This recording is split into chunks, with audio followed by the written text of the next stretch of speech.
Subscribe कीजिए topper साहित्य YouTube channel को और बेल आइकन को दबाइए हमारे लेटेस्ट वीडियोस सबसे पहले देखने के लिए।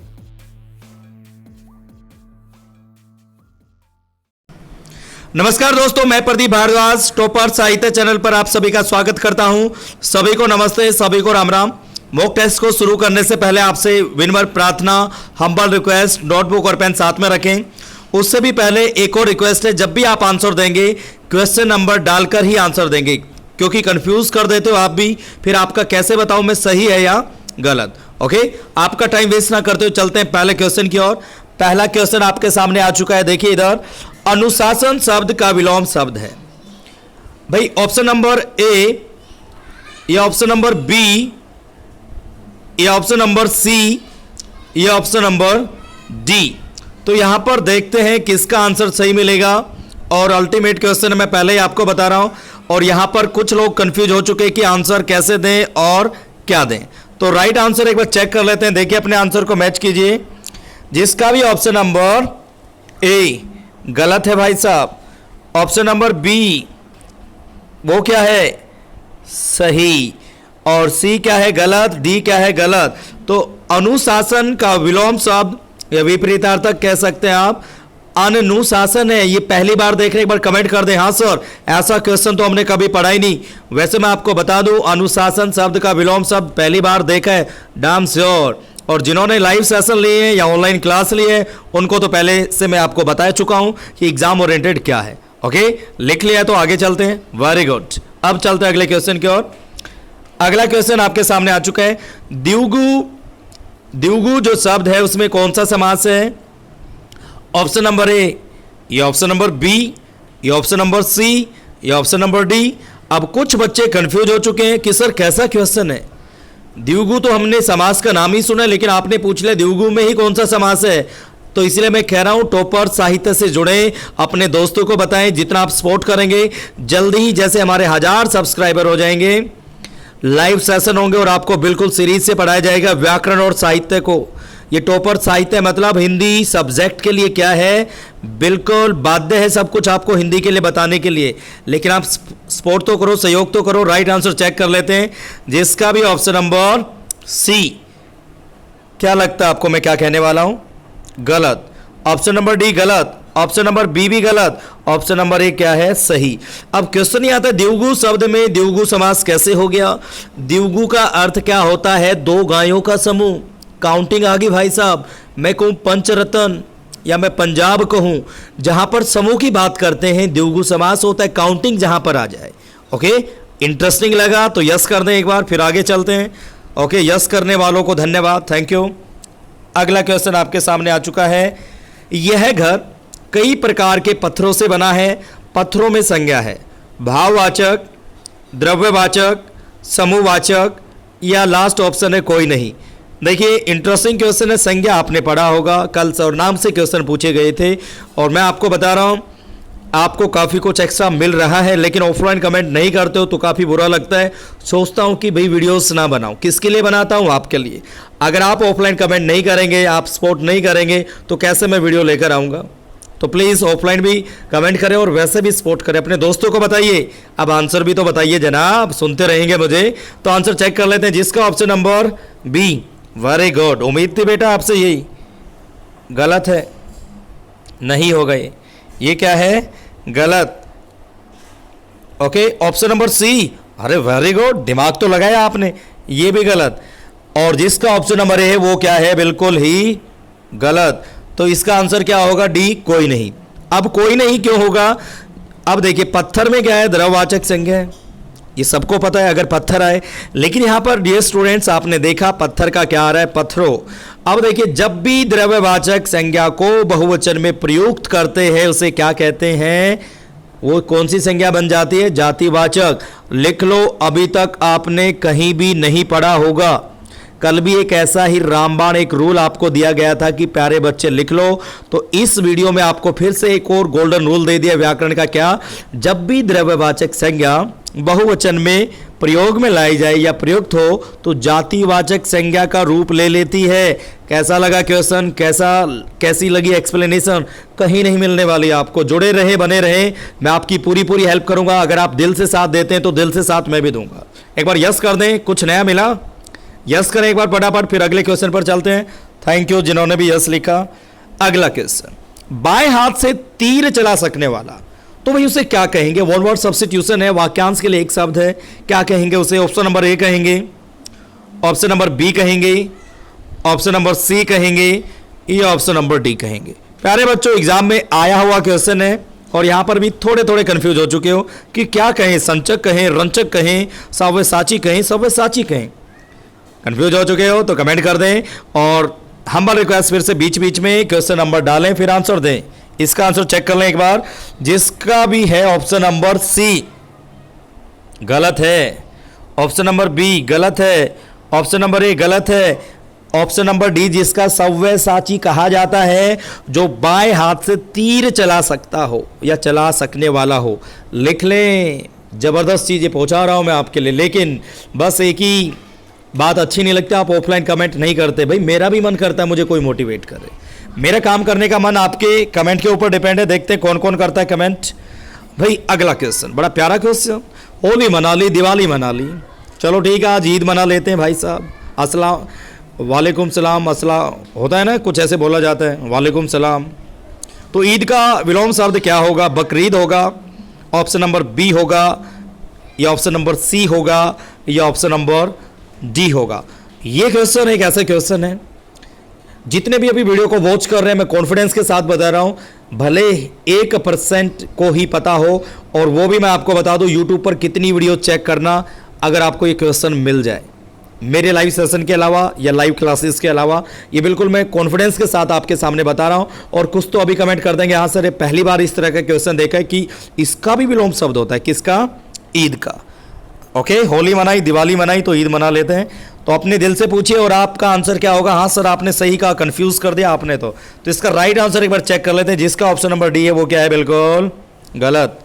ऑप्शन नंबर ए गलत, ऑप्शन नंबर सी जिसका है वो भी गलत। इसका राइट आंसर क्या होगा? मुहर्रम। ईद का विपरीतार्थक शब्द क्या होगा? मुहर्रम। लिख लो, आंखें खुल जाएंगी, होश उड़ जाएंगे। टॉपर साहित्य से जुड़े हो आप, ओके, जुड़े रहो, बने रहो। अगला क्वेश्चन, इंपॉर्टेंट क्वेश्चन। हिंदी नवरत्न में मिसर बंधु विनोद के कितने भागों का वर्णन मिलता है या कितने भागों का वर्णन किया गया है? ये क्वेश्चन भी आप पहली बार देख रहे हो। ओके, ऑनलाइन क्लासेस में तो कई बार मैं आपको बिल्कुल प्रैक्टिकल बताता हूं कि बेटा ये पढ़ लो, वो पढ़ लो, और लाइव सेशन में भी समझाता हूं। अब देखते हैं आंसर कौन देते हैं। 1 3 4 2, यह आपको बिल्कुल पता होगा। मिसर बंधु जो विनोद है 4 भाग हैं। 1913 में 3 भाग प्रकाशित हुए, 1934 में इसका 4था भाग प्रकाशित हुआ। मिसर बंधु में 3 भाई होते हैं, गणेश, श्याम, सुखदेव। कहीं पर सुख मिलेगा, कहीं पर ख मिलेगा, सुखदेव, इसे भी याद रखेंगे। अब जी बताइए, हिंदी नवरत्न इन्होंने क्या लिखा था? ग्रंथ लिखा था। अब ये क्वेश्चन भी थोड़ा सा दिमाग को घुमा रहा है, फटाफट आंसर दे दें। हालांकि इन्होंने क्या किया था, मिसर बंधुओं ने जो इनका ग्रंथ था मिसर बंधु विनोद, ठीक है, मिसर बंधु विनोद जो मिसर बंधुओं का ग्रंथ था उसका संक्षिप्त रूप भी लिखा था हिंदी साहित्य का इतिहास नाम से। लेकिन क्वेश्चन फिर से यहाँ पर एक और खड़ा हो जाता है, उस इतिहास को कब लिखा गया था? मिसर बंधु विनोद का संक्षिप्त क्या है, वो इतिहास है, ये भी एग्जामिनर पूछ सकता है। लेकिन अगर मैं पूछूं कब लिखा गया तो मुझे बताइए भाई साहब, ये भी कमेंट कर दें, ऑफलाइन कमेंट करके बताएंगे कब लिखा गया। ओके, मेरी बात समझ में आ रही है? अब हिंदी नवरत्न में बताइए कितने भागों का वर्णन मिलता है। अब अपने आंसर को टैली कर लें। जिसका भी ऑप्शन नंबर सी गलत, डी गलत, ए भी गलत, 3 भागों का वर्णन मिलता है। लिख लो, समझ लो, रटो मत, कंसेप्ट क्लियर करते हुए चलो।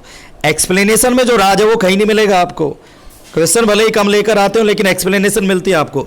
जब तक कवियों की सूची तैयार न हो तब तक साहित्य का इतिहास लिखा नहीं जाता, कथन है। पहली बात, अपने दिल से पूछो, अपनी किताबों से पूछो, कितनी किताबें आपने पढ़ी होंगी। ये अगर कोटेशन आपके पास मिले तो कम ही चांस है। मैं कह रहा हूं 99% मैं कॉन्फिडेंस के साथ बोल रहा हूं, आपने ये कोटेशन कहीं नहीं पढ़ी। कितनी किताबें पढ़े हो, चैलेंज के साथ बता रहा हूं मैं आपको, लेकिन उसी चैलेंज के साथ आप मुझे सपोर्ट नहीं कर रहे हो। ये सब कुछ मैं आप तक पहुंचाना चाहता हूं, साथ दें, अपने दोस्तों को बताएं कि टॉपर साहित्य पर हिंदी की तैयारी फ्री में कराई जाती है। आप आने वाले तो बनो, सपोर्ट करने वाले तो बनो। सपोर्ट नहीं करते हो आप दिल से, बस पढ़कर चले जाते हो, वीडियो को ना लाइक करते हो ना शेयर करते हो। कुछ लोगों को छोड़कर, जैसे मैं नाम लूँ सोनिया चौधरी जो कि करनाल से है, वो व्हाट्सएप स्टेटस पर वीडियो को लगाते, मैं देखता और उनको थैंक यू बोलता हूँ। इसे कहते हैं दिल से सपोर्ट करना।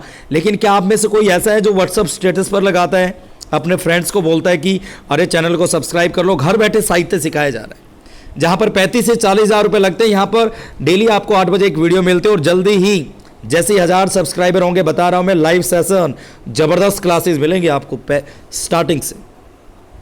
आंसर देखिए, option number A, option number B, या फिर ग्रेडसन ने कहा, या फिर प्रोफेसर नलिन विलोचन शर्मा ने कहा। मैं आपको बता रहा हूं यहां पर कंफ्यूज हो चुके हैं, तो राइट आंसर चेक कर लें। जिसका ऑप्शन नंबर ए है गलत हो गया। ओहो, सी, वेरी गुड, सी जिसने चूज किया गलत। ओहो अच्छा, ऑप्शन नंबर बी, ये बिल्कुल अब दिमाग लगाया आप लोगों ने, ये भी क्या है गलत। तो ये कहा प्रोफेसर नलिन विलोचन शर्मा ने। कमेंट कर दें और बता दें, मुझे भी थोड़ा मोटिवेट करें कि सर मज़ा आ गया। एक दो क्वेश्चन तो ऐसे मिलेंगे और कई बार तो सारे क्वेश्चन ऐसे मिलेंगे। आपका बेस भले ही कैसा भी हो, सुनकर यहाँ पर जुड़ने के बाद आपके अंदर चेंज आएगा। कोई ऐसा साथी है जो ऑनलाइन क्लासेस से जुड़ने के बाद जिसके अंदर चेंज आया है, वो भी कमेंट कर दे। या फिर वीडियोस यहाँ पर देखने के बाद, या ऑनलाइन क्लासेस या ऑफलाइन क्लासेस से क्या आपके अंदर चेंज आया है, कमेंट कर दे। अब देखिए अगला क्वेश्चन आपके सामने पहुंच चुका है। हिज हिस्ट्री की जगह हर हिस्ट्री की वकालत इतिहास की किस पद्धति में की गई है?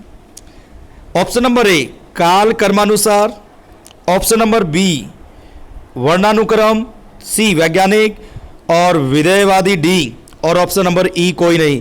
दिल पर हाथ रखिए, अपनी किताबों से पूछिए, बड़े बड़े इंस्टीट्यूट से पूछिए जहां पर आपने कोचिंग ली है, बड़े बड़े एक्सपर्ट आपको पढ़ाते हैं, बड़े बड़े इंस्टीट्यूट में आप कोचिंग लेते हैं, बड़े बड़े चैनल से आप जुड़े हैं। ये तो छोटा चैनल, अभी शुरुआत हुई है 3 जुलाई से शुरुआत की है जनाब। रही बात, अगर ये क्वेश्चन आपके सामने कभी आया हो तो मैं कह रहा हूं मैं मॉक टेस्ट लाना छोड़ दूंगा। यहां पर फटाफट पहले तो कमेंट करिए सर आप बिल्कुल सही कह रहे हो, ये क्वेश्चन नहीं पढ़ा हमने अब तक। पहले तो लिखिए सर नहीं पढ़ा फटाफट। और कौन कह रहा है कि इसी तरह की मॉक टेस्ट सीरीज चलती रहे? सपोर्ट करिए। कुछ साथी दिल से कर रहे हैं, कुछ ऊपर से कर रहे हैं। दिल से करिए, दिल से ही मैं भी आपकी सपोर्ट करूंगा, सब कुछ आप तक पहुंचाऊंगा। It's my duty, it's my responsibility. लेकिन आप सपोर्ट तो करें, सहायता तो करें। वेरी गुड, जिन्होंने भी लिखा, देखिए ये होती है दिल की बात, ये होता है ईमानदारी की बात। हाँ सर, आपने ये क्वेश्चन ही पहली बार आया आपके सामने, तो इसका आंसर एक बार चेक कर लेते हैं। जिसका भी है ऑप्शन नंबर ए। क्या लगता है? जब मैं कह रहा हूँ टॉपर साहित्य का जो मॉक टेस्ट है, हल्के से मत लेना भाई साहब। कहीं भी मॉक टेस्ट आपने दिए हो, यहाँ के जो मॉक टेस्ट होते हैं सबसे अलग होते हैं। एक एक क्वेश्चन में आत्मा है, एक एक क्वेश्चन में जो पसीना बहाया हुआ है 12 साल से, 2006 से जो इसके ऊपर वर्क किया गया है। और कमिंग सून बुकलेट सीरीज कहीं भी पढ़िए आप, पहले आदिकाल आने वाला है। कहीं भी किसी भी स्टेट का एग्जाम दीजिए, NTA UGC नेट, उससे बाहर एक भी क्वेश्चन आ जाए तो 35 किताबों का जूस मिलेगा, 35 ग्रंथों का जूस। 12 साल की मेहनत आपके सामने आने वाली है, कुछ ही दिनों में पहुंच जाएगा आप तक। मर्जी है आपकी लेना या ना लेना, लेकिन काम स्टार्ट हो चुका है और जल्दी ही 1-2 दिन के अंदर। इसका आंसर देख लेते। पहला जिसका है गलत, दूसरा भी गलत, तीसरा भी गलत, चौथा भी गलत। क्वेश्चन पहली बार सुना, आपका सोचते तो इसी में से आंसर मिलेगा, कंफ्यूज हो गए तो इसका आंसर सुन लीजिए। पहली बार नारीवादी पद्धति भी होती है भाई साहब, लिख ले। कुछ बुक्स में मिलेगा 4 पद्धतियां होती है, कोई फिक्स नहीं है, विवादित है ये। सुनील मैंने आपको बताया था, दिन में भी समझाया था, ये विवादित है। इसे समझेंगे। नारीवादी पद्धति में क्या मिलता है? हिज हिस्ट्री की जगह हर हिस्ट्री की वकालत की गई है। और इसको थोड़े दिन बाद मैं बड़े अच्छे से एक्सप्लेन करने वाला हूं कि कैसे इसे पढ़ेंगे। नेक्स्ट सीरीज आने वाली है, आप सपोर्ट करते रहिए। क्वेश्चन कैसा लगा कमेंट कर दें, ये भी फटाफट कमेंट करिए। अगला क्वेश्चन, हजारी प्रसाद द्विवेदी ने आदिकाल में कितने कवियों को जगह दी है? बताइए जनाब। 11, 9, 10, 12 या फिर 75? देखते हैं इसका आंसर कौन सबसे पहले देता है, ज़्यादा टाइम वेस्ट नहीं करने वाला। एक्सप्लेनेशन जहां पर जरूरी होती है वहीं पर देता हूं। कभी सोचो प्रदीप सर टाइम पास करने के लिए आते हैं, इट्स माय प्रीशियस टाइम, मुझे टाइम चुराना पड़ता है और बहुत सारे काम है, बुकलेट का, ऑनलाइन क्लासेस का, ऑफलाइन क्लासेस का। तो समझिए मेरी बात को, समझिए इसकी महत्ता को। इसका राइट आंसर चेक कर लेते हैं, जिसका भी ऑप्शन नंबर ई गलत, डी गलत, ऑप्शन नंबर सी गलत, ऑप्शन नंबर बी है वो भी बिल्कुल सही है। 9 कवियों का वर्णन मिलता है, 9 कवियों को जगह दी है, ए गलत। ओके, क्वेश्चन कैसा लगा कमेंट कर दें। अब चलते हैं अगले क्वेश्चन की ओर। अच्छा लगा ना? Thank you thank you thank you, सबको दिल से धन्यवाद। भाई शुक्ल जी ने आदिकाल का जो समय है 1900 खालिस्तान से समय माना है। कब से माना है? अब तक माना है। ये क्वेश्चन भी देखिए, अब तक माना है या 1984 ईस्वी तक माना है या 1984 विक्रमी संवत तक माना है या फिर 1923 ईस्वी तक माना है। प्यारे बच्चों, कंफ्यूज हो चुके हो। हम साहित्य के इतिहास को पढ़ते हैं, व्याकरण को पढ़ते हैं, लेकिन बेस को स्ट्रोंग नहीं करते। आप जितना अपने बेस को स्ट्रोंग करेंगे, कॉन्फिडेंस आएगा, आत्मविश्वास आएगा, फिर आप आगे और शिद्दत के साथ पढ़ोगे। किसी भी काम में जोश, जज्बा और जुनून, तीनों चीजें मिल जाएं, सक्सेस आपकी होगी। और सक्सेस का मतलब ये नहीं है कि आपको एक जॉब मिल गई, आपको एक स्टारडम मिल गया, एक एम्पायर खड़ा कर लिया। सक्सेस का मतलब क्या है? आपके अंदर एक रस आएगा, एक संतुष्टि आएगी, मतलब आप सेटिस्फाइड होंगे अपने ही काम से कि मैंने ये काम कर लिया। उसे कहते हैं success. Success doesn't mean you are earning money, success doesn't mean you have a good job. Success means आप अपने काम से क्या हो? सेटिस्फाइड। आप जो भी काम कर लेते हैं और उसके बाद जो संतुष्टि मिलती है उसे रियलिटी में सक्सेस कहा जाता है। सक्सेस का मतलब पैसे कमाने से नहीं होता है। ओके, समझ में आ रही है मेरी बात? इसका राइट आंसर चेक कर लेते हैं। मेरी बात से सहमत हैं? देखिए, जो भी बोलूँगा अनुभव के साथ बोलूँगा, अनुभव काफ़ी लिया है और तब मैं आपके पास ये चीज़ें पहुँचा रहा हूँ, तो प्लीज़ इसे समझिए। राइट आंसर एक बार चेक कर लेते हैं, जिसका ऑप्शन नंबर डी गलत कर दिया। ऑप्शन नंबर सी जिसका है वो क्या है? सही, 1984 विक्रमी संवत। अगर हम बात करेंगे ईस्वी की, ये भी आपको बता रखा है मैंने, एक बार फिर से बता देता हूँ।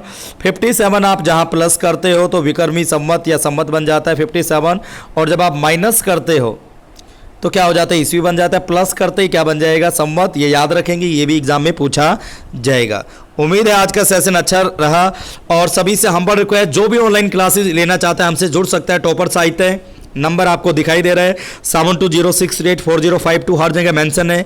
रही बात, it's not necessary you have to join our online classes, you can avail this opportunity कह लो, या फिर आप इसका फ़ायदा उठा सकते हैं यूट्यूब पर ही। कोई ज़रूरी नहीं है अगर ऑनलाइन क्लासेस चाहिए, साहित्य की तैयारी करनी है, NTA UGC नेट की तैयारी करनी है, तो ऑनलाइन क्लासेस से आप जुड़ सकते हो, जो कि अच्छे से चल रही है ऑनलाइन क्लासेस। रही बात, thanks for watching and supporting. कलम से क्रांति करने के लिए धन्यवाद। दूसरा, आप अपना स्कोर ऑफलाइन कमेंट करके ही बताएं, नहीं तो मैं किसी का स्कोर नहीं देखने वाला। रही बात, किसी को हिंदी साहित्य और व्याकरण के नोट्स चाहिए तो संपर्क करें। कलम से क्रांति ये है, आर पार की लड़ाई है और जल्दी ही आपके लिए काफ़ी कुछ सरप्राइज आने वाले हैं अगर आप ऐसे ही साथ देते रहे तो। Thanks for watching it and have a good day. मिलते हैं अगली सीरीज में कुछ नई चीज़ों के साथ। थैंक यू, अलविदा, राम राम, नमस्ते। पढ़ते रहो, आगे बढ़ते रहो, सपने पूरे होंगे, आज नहीं तो कल होंगे। Thank you.